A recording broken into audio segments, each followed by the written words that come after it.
उसने तेरा ये हाल किया। पहलगाम के बैसार में आतंकियों ने किया टूरिस्ट पर हमला। इस हमले में 27वीं मौत जबकि दर्जनों घायल होने की सूचना। ये फोन वाली ना 2 मिनट का समय की बताइए। हाँ आ रही हूँ। नमस्कार, हम श्रीनगर कश्मीर मुख्यालय प्रणामी। नमस्कार, मैं श्रीनगर कश्मीर हेडक्वार्टर से बात कर रही हूँ। अयं सैनिकः विनय नरवाल भविष्यति अभवत् इति भवन्तं शकितः अभवत् पहलगाम क्षेत्र में अस्ति आतंकवादी आक्रमण सह। ये बताते हुए दुख हो रहा है जवान विनय नरवाल पहलगाम आतंकी हमले में शहीद हो गए।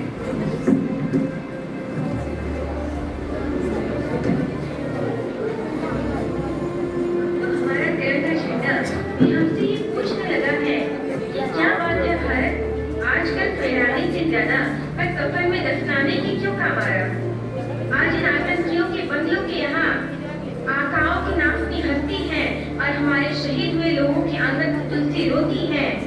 जब एक शहीद हुए व्यक्ति की विधवा की वेदना चीख चीख कर ये कहती है कि प्यार भी भरपूर गया, माँ का सिंदूर गया, नन्ही नौनी हालों की लंगोटियाँ चली गई, छोटी छोटी बेटियों की चोटियाँ चली गई, और आपके लिए तो एक आदमी मरा है, मेरे घर की तो रोटियाँ ही चली गई। अब हम जानेंगे कि जो लोग शहीद हुए उनके परिवार वालों की क्या वेदना है।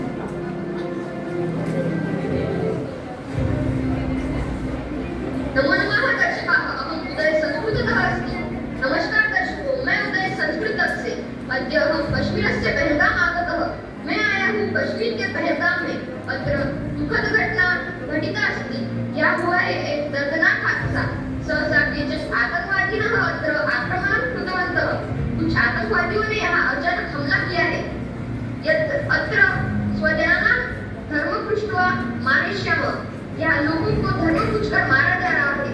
अत्र आगच्छतु अस्य निर्दोषस्य पति अप्रियासः अस्ति। क्या इस मासूम औरत का सुहाग छीना गया है? किम एतत् सम्यकम् आसीत् वा अयोग्यम्? क्या ये सही हुआ या गलत? अतः एता महोदया पृच्छामः। तो आइए पूछते हैं हादसे से पीड़ित महिला से।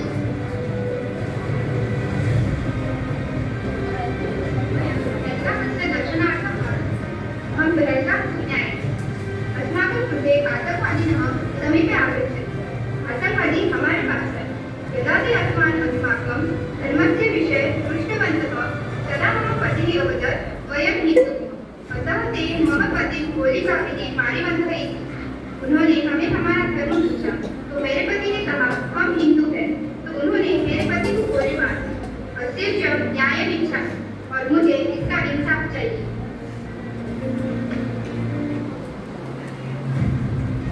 ऑपरेशन सिंदूर की योजना बेहद खुफिया रखी गई। इस पूरे मिशन की कामना राष्ट्रीय सुरक्षा सलाहकार अजित डोवल संभाले। इसमें पाकिस्तान में छिपे हुए 9 आतंकी ठिकानों को निशाना बनाया गया, क्योंकि वे कहते हैं ना कि लातों के भूत बातों से नहीं मरते। देखते हैं कि कैसे ऑपरेशन सिंदूर की योजना बनाएंगे।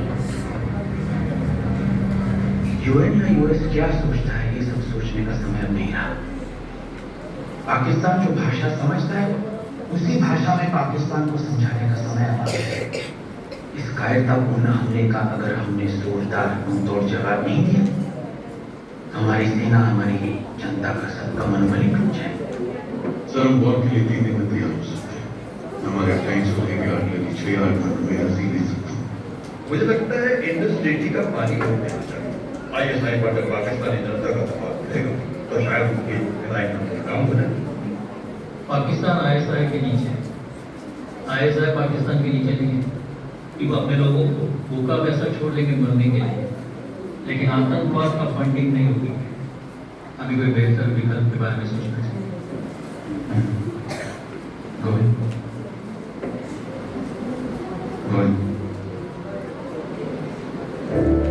POK में घुस गए, उनके सारे टेररिस्ट लॉन्च पैड, 5 लोगों को फिदाई, उनके हैंडलर्स, उनके गाइड, सबको खत्म कर।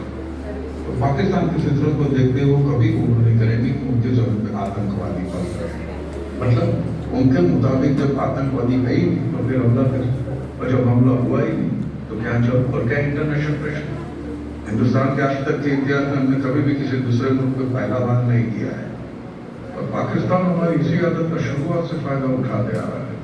1947, 65, 71, 99 इनफैक्ट सर हमारी सहनशीलता को कमजोरी समझा जा रहा है। यही मौका है उनके दिल में डर बिठाने का। उन्हें विश्वास हो जाना चाहिए कि ये हिंदुस्तान चुप नहीं बैठेगा। ये नया हिंदुस्तान, ये हिंदुस्तान घर में घुसेगा भी और मारेगा।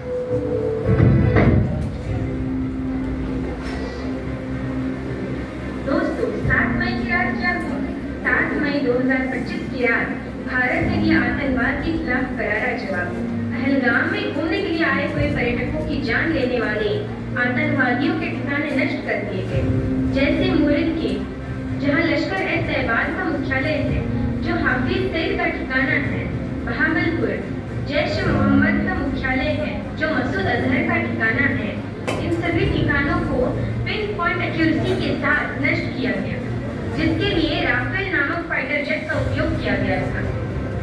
और इस ऑपरेशन को अंजाम देने वाली 2 महिला अधिकारी, एक कर्नल सोफिया कुरैशी और विंग कमांडर व्योमिका सिंह, जिन्होंने ऑपरेशन सिंदूर के दौरान प्रेस कॉन्फ्रेंस में भारतीय सशस्त्र बलों का प्रतिनिधित्व किया।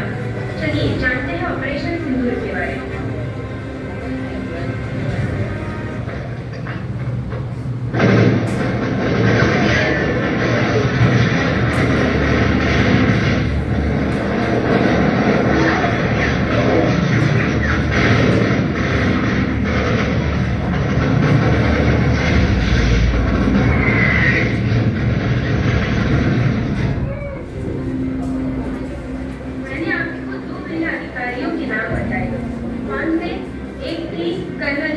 कुरैशी और एक थी wing commander Vyomika Singh. Sophia Qureshi भारतीय सेना की एक वरिष्ठ अधिकारी है, जो वर्तमान कर्नल के पद पर है। भारत पाकिस्तान के संघर्ष के दौरान सोफिया ने एक प्रेस कॉन्फ्रेंस में सैन्य कार्रवाई का विवरण किया। व्योमिका सिंह जैसा उनका काम है वैसा ही नाम है। व्योमिका नाम का अर्थ है आकाश की पुत्री। ये भारतीय वायुसेना में विंग कमांडर है। उन्होंने पहलगाम के आतंकी हमले के बाद सफल होने वाले हमारे सैन्य बल का प्रतिनिधित्व किया।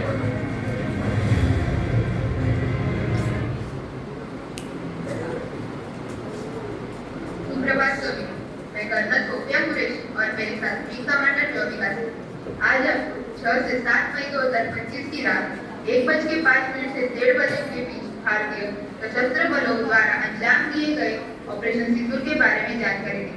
पहलगाम में आतंकवादियों के हमले का शिकार हुए मासूम नागरिकों को न्याय देने के लिए लॉन्च किया गया ऑपरेशन सिंदूर। इस कार्रवाई में 9 टेररिस्ट कैंप्स को टारगेट किया गया और बुरी तरह से नष्ट किया गया।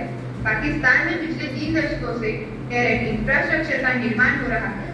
क्रिकेट में indoctrination centres, training area, launch pad शामिल थे, जो पाकिस्तान और पाक अधिकृत जम्मू कश्मीर POK दोनों में फैले थे।